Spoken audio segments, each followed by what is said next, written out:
বিএনপির স্থায়ী কমিটির সদস্য আমির খসরু মাহমুদ চৌধুরী বলেছেন, নতুন নির্বাচন কমিশন গঠনকে ভালো পদক্ষেপ হিসেবে দেখছে বিএনপি। সবাই জানতে চাইছে নির্বাচনের রোডম্যাপ কি, কবে নির্বাচন হবে।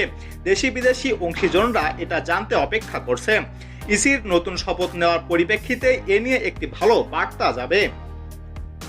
বিকেলে গুলশান বিএনপি চেয়ারপারসন কার্যালয়ে বাংলাদেশের নিযুক্ত তুরস্কের রাষ্ট্রদূত রামিজ সেনের সঙ্গে দলের মহাসচিব মির্জা ফখরুল ইসলাম আলমগীরের নেতৃত্বে বৈঠক শেষে তিনি এসব কথা বলেন।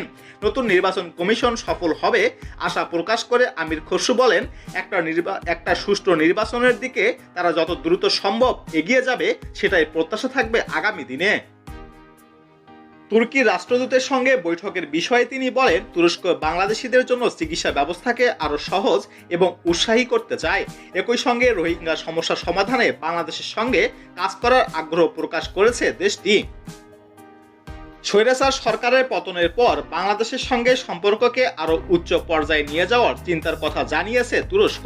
রোহিঙ্গা সংকট সমাধানে আগামীতে তুরস্ক ও বাংলাদেশের একসঙ্গে কাজ করার বিষয়ে আলোচনা হয়েছে।